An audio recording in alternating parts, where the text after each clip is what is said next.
Okay, so this is a review for Grownish season 3, episode 10, Hard Place. Okay, so we start off the episode. Zoe's narrating. Anna is in the car with Harvey. Harvey drives. We're gonna have to remember his name. We can't just call him Republican Boy. You know what I mean? We're gonna have to address him as such. Zoe's doing this whole thing of dialogue, talking about Anna's really had some trust issues in the past. She doesn't feel vulnerable, like she feels scared to be vulnerable around people, so she's taking things slow, which is very understandable, especially she had just dealt with Aaron, and Aaron is let me not get into that one. Okay, Harvey comes out of the car, he opens Anna's door, very lovely, we love to see it. Anna comes out, she's smiling. This girl is happy, like when I tell you joyous, right? She gets out of the car, they walk up, they're doing this little banter, playful thing. I didn't write it down because I didn't really care. Then the guy's like, okay, I think I should go, or something like that. You're safe home now, so I think I should go, right? He said that, or something along them lines. Then he starts walking away. They had a little eye contact thing, then he starts walking away, and then Anna's like, Harvey, and then it cuts to in the bedroom. When I tell you, whenever it comes to making out sessions like this, when it comes to sexual sessions like this, whenever they want to cut it, they always do it in a way where it's like they have to slam the door, in fact break it, and slam someone on the bed. Then she pops open her shirt, the bra she's wearing, very lovely, I would love to buy it. And then she gets on top of Harvey, they're kissing for like, I swear, 5 seconds, and Harvey's like, oh, we need to stop, blah blah blah. And the way he stopped it was in a way of panic, because I'm not gonna lie, if that had happened to me, all the confidence that I'd ever gained in my 22 years of living would have disintegrated in that moment. Excuse me? You could have told me this before I took off my fucking shirt. But yeah, he's like, yeah, I need to be upfront with you about something. In my mind, it's like, just get to the point, because now I'm assuming, because when he said that, in my mind, it's like, he's got an STD 100%. He's got something. There's definitely a problem. There's an issue. Like, oh, you have a girlfriend? That should have been my first thought, but no. He's like, no. And she's like, oh, you've got a flare up. And he's like, no. I made a vow 6 months ago to abstain from sex. Zoe said there's someone else in Harvey's life, and that someone else is God. And that was so funny, because when he first said he was celibate, Anna laughed. Like, I found that fucking hilarious, because in my mind I was like, this guy is dead serious. This guy is dead serious, and you're laughing at it. Now he's being vulnerable, telling you that he is celibate, and you laughed in his face. Yeah, that is not a good reaction. But yeah, he's got another man in his life. God. Harvey's funny. At this point, Anna's like, I don't believe you. If you don't want to have sex with me, just say that. If you don't like me, just say that. She didn't say it like that, but obviously, in my mind, that's exactly what I would say. Anna gets back to her saying that she just wishes he had told her when she was fully clothed, so she could have saved herself the embarrassment of having her shirt ripped open for a guy that has no interest in fucking her. I 100% agree. Excuse me, you could have told me this at dinner. We've been to how many dates? We've spoken so many times. You're telling me you never thought of mentioning celibacy? But over break you thought, nah, I'm not gonna tell her. It's none of her business. We're in a relationship. You didn't want to tell nobody? Like, I get it. It's hard to bring up. He was like, oh, I can't just bring it up over appetizer. That's a weak bitch mindset. You know it was important. You should have brought it up somehow. Excuse me? And plus, it's like, I bring up awkward shit, like things people consider awkward, up in dates all the time. Because we're gonna have to speak about it eventually. Might as well say it now. And plus, I don't want to waste my time. You want to find out in 6 months that the person you're talking to is an anti-Semite. Like, that doesn't just slip into conversation.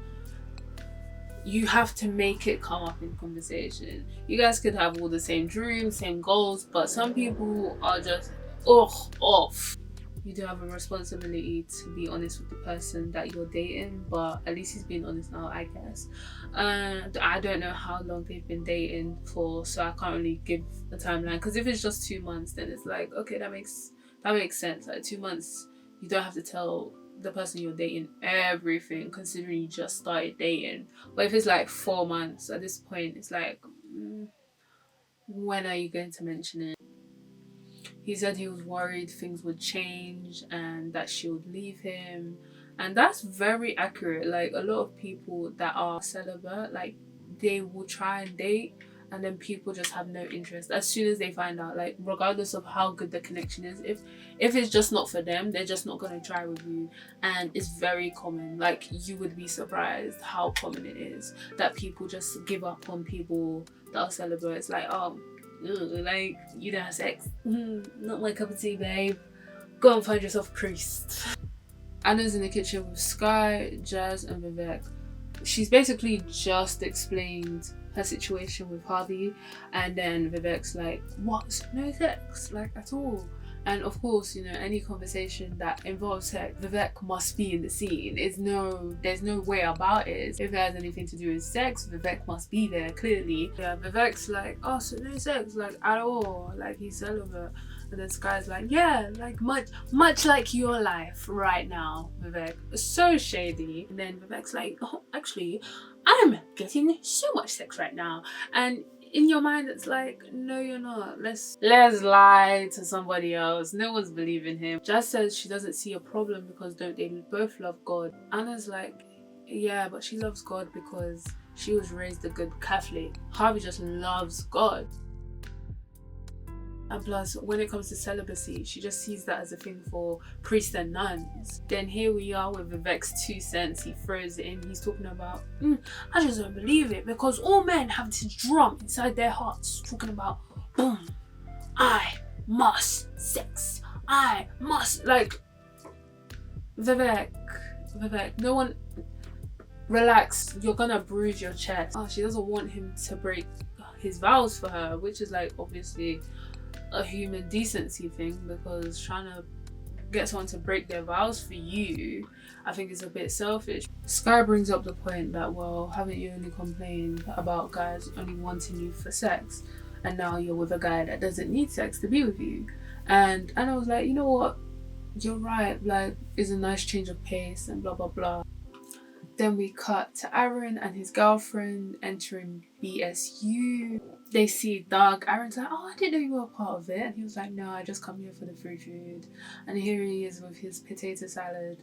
And he's really munching down. And personally, like, I don't blame him. Like, when you're a student, you only have so much money. And sometimes it's just better to get free food than to pay for your own. All this Uber Eats. And cooking for yourself, long and draining. Doug is eating his potato salad, sat down.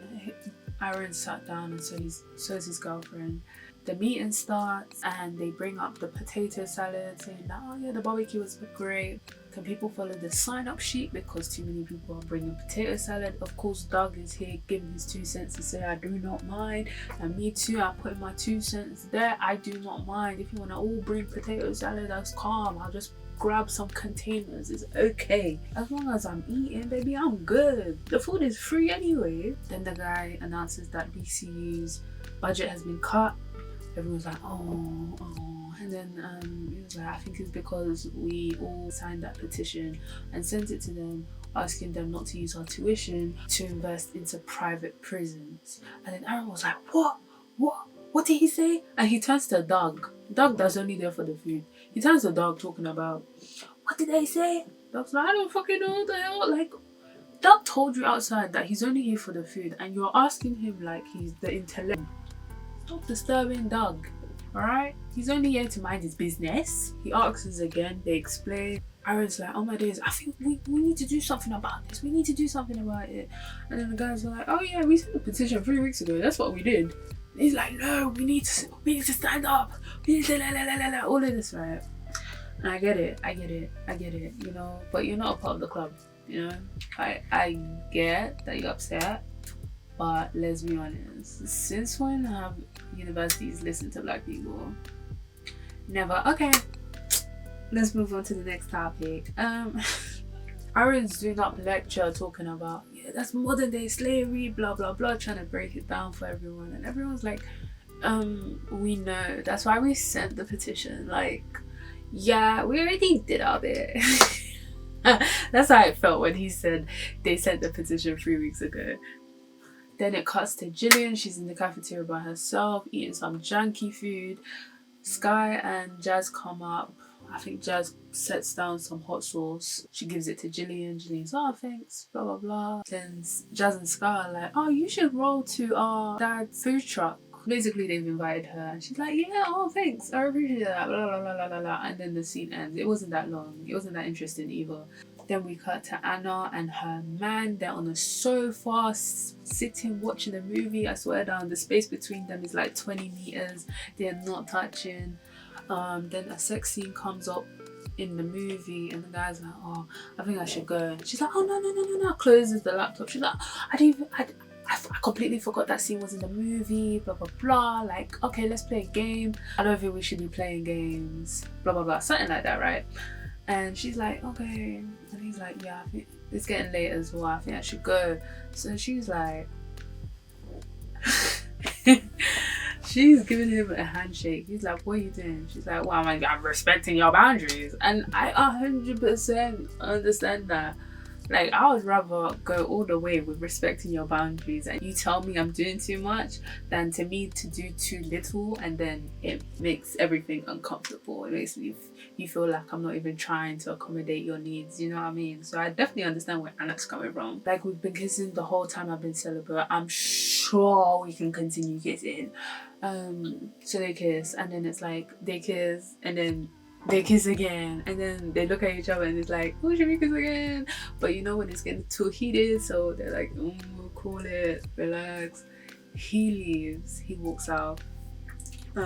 She lays down on the sofa, and tell me why this bitch up, I don't even know, this girl upstairs is screaming for Vex's name. Excuse me? Why am I hearing that? When I tell you my mouth dropped to the ground, as in it was sweeping the dust mites. Vivek has a sex life, he wasn't lying. I've been clowning this guy for 3 years. What? I've been clowning this guy forever. What? Vivek is it Mr. Side Character, Mr. Only introduced only in the conversation when sex is, Mr. Only put into the conversation when sex and drugs were included. This Vivek, oh my gosh, I was like, you lying. But she was screaming. When I tell you, it was too loud though. I was like, you don't live here. I'm so sorry if my friend was doing up antics, whatever, and you know people in the house, be sensible with your noise. Why are you screaming the house down? The walls are shaking. Relax, it's not that good. Then we cut to the morning. Anna's making bacon in her little robe. We love to see it. Sky and Jazz walk in, and they're like, oh, is that bacon for everybody? And she's like, no, I need all this bacon to myself. Like, ain't nobody gonna see me naked again for a long time, bitch. So I need to enjoy myself. Basically, I don't remember what she said exactly, but that's what it felt like in my memory. So I'm gonna say that. Sky's like, okay, so if I see you naked, can I get some bacon? And she's like, okay, yeah. She does the whole flash and then closes it back up, and then she gets some bacon. And I think that was a beautiful exchange, an example of female friendship. Anna's expressing to Jazz and Sky that she's having a hard time dating Harvey because now that she knows she can't have sex, that's all that's on her mind. And I understand that, because it's like when you've had access to something and now suddenly it's not there anymore, that's all you think about. Vivek comes into the kitchen and he's like, oh, so you're making bacon for everyone? And Sky's like, no, but if you want to get some bacon, you gotta see her naked. And he was like, I'll pass. I've got a relationship now. I never thought this would happen.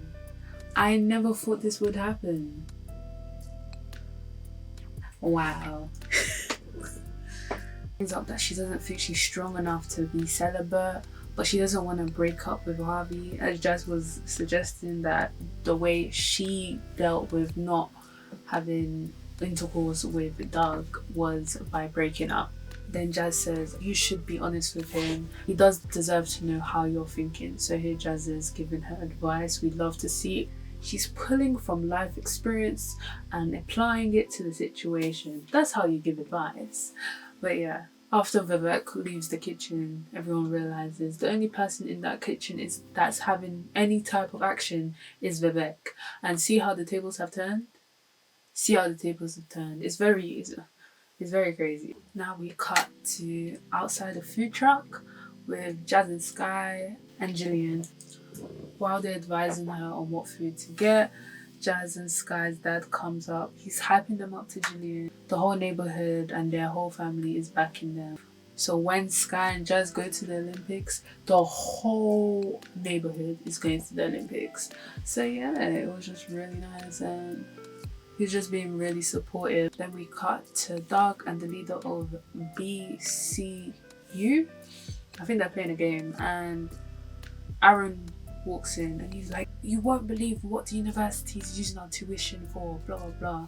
And then I don't know, Doug is like, Cheesecake Factory, Cheesecake Factory, and he's like, why are you so hungry? Like, it's because I'm not having sex, bro. Like, I'm not getting any action. I am occupying myself with food. Same with the leader of BCU. He has in his 2 cents talking about, yeah, same, bro. That's why I'm so husky. I get no ass. So Aaron says not only are they investing in private prisons, which we already know, they're also investing in on-campus security. How can they do that? And obviously the leader of the BCU, he's like, oh my gosh, like, I can't believe it. We should send another petition. Aaron's like, no. Huh? What's that? We need to do bigger. And he's like, if we do anything bigger to piss them off, they will cut the budget for BCU. So we have to play the game. And Aaron's like, no, I'm not playing no game. You can look after BCU how you want, but I'm gonna go out there. I'm gonna go out there and make a difference. And he walks out. Yeah, I felt like it was a bit dramatic, but when you're passionate about things, you do get riled up. So I'll give him his pass. Then we cut to Harvey in the car outside Anna's house. Anna jumps in. She opens up, you know, being truthful, saying that I don't know how I'm going to be able to do this. Like, she's really struggling and things like that. And that, yeah, that she just wanted to be honest. And then he's like, like, he basically gives her a free pass to break up with him. Basically saying, okay, well, I understand this is like a really big adjustment and it took me a long time to come to this decision. So if you just want to leave, like, it's okay. Basically, like, no, she doesn't want to break up. She just wants to know where he gets his strength from. And then he smiles and then it cuts straight to church. This church is very nice. We're hearing the music in the background. It's all holy, it's all joyful. We love to see it. And Anna's like really like there staring like crazy. So watching it, I can't really, I feel like she's enjoying it, but I couldn't really tell because I was enjoying it. So I was just assuming everyone's enjoying it, but you never know, you know what I mean? It cuts to Aaron with his girlfriend putting up posters. Like, I really need to learn this babe's name, but they have not said it all episode, so I don't know. She's basically helped him put up posters all around campus. They show us like it's excessive, very excessive, like every like 10 on one pillar. Like, he did a lot, but I rate it, you know what I mean? Work ethic. Cuts to Jillian with Jazz and Sky. Jillian brings up, she's like, you know what, after meeting your dad and him speaking about how the whole neighborhood's rooting for you, I really want to make my student film about you guys, on them going to the Olympics. Eventually they agree. They didn't really understand all the processes of what the film would entail, but I guess they'll figure that out behind the scenes. But yeah, cuts to Aaron putting up more posters. Security approaches him. They're like, you need to take down these posters. Aaron's like, no, I have a right. I'm a student here. I'm allowed to put up these posters. And he's like, okay, let's see your student ID. He's like, fam, I wouldn't give a fuck about the BCU or where the tuition money goes if I wasn't a student here. So use your sense. The security guard gets closer. He's like, the dean said he wants these offensive posters removed. And Aaron's like, what's offensive about it? What is offensive about it? Yeah, I'm not taking these now. Then his girlfriend shows up. She's like, what's happening here? Pulls out her phone, immediately starts recording. Rate that. You always need your evidence to back yourselves up, because these people will not believe you. If there's no video evidence, then they're not gonna back you. They're gonna back the side that benefits them the most. So she's recording. The female officer, she's like, stop recording. I'm thinking, babe, shut the fuck up. Anyways, Aaron's girlfriend's like, no, I'm not gonna stop recording. I'm gonna keep on recording. Then Aaron's like, you're just gonna have to arrest me because I'm not taking these posters down. And the guy's like, okay, I'm gonna arrest you. He arrests Aaron. He's like, all of this because of some fucking posters. He didn't say fucking, but it adds more spice to the flavor of the confrontation, you know what I mean? So I just sprinkled it in there. But it's like, all of this because of some posters, dude.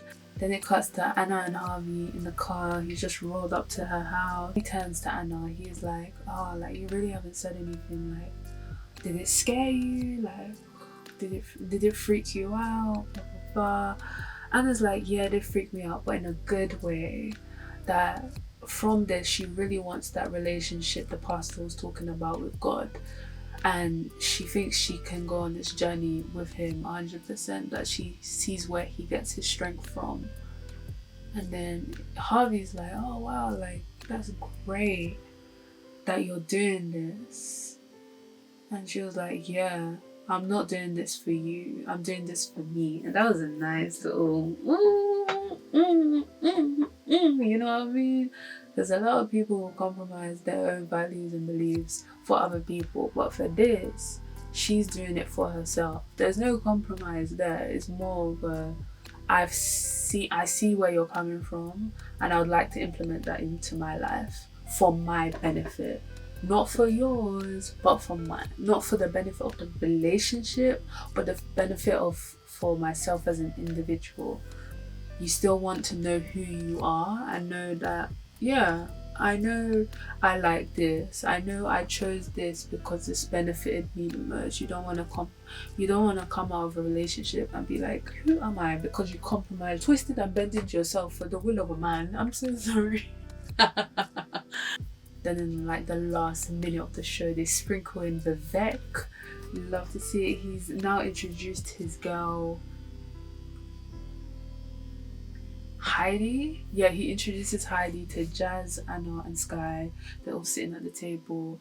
He's like, oh yeah, this is Heidi. Heidi's like, hey, hi. And they're like, oh yeah, we've heard a lot about you. Shade.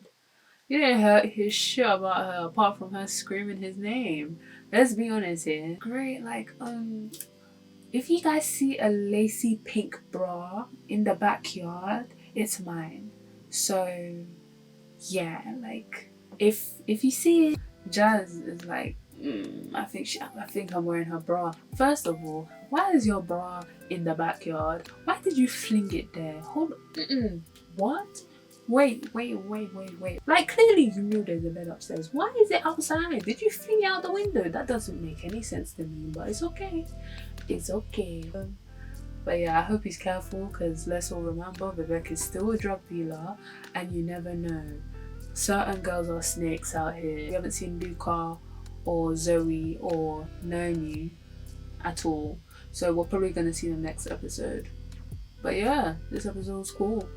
I enjoyed Anna's entire storyline. Like, it really had me like, oh wow, like, I'm actually interested. Because when they first met, that whole thing of, oh yeah, we're sorting out the Republican whatever, last year. I was like, what the fuck? I don't give a fuck. I'll be honest, I don't give a fuck. Huh? I'll see you next week, hopefully. I really didn't want to record this one, but oh yeah.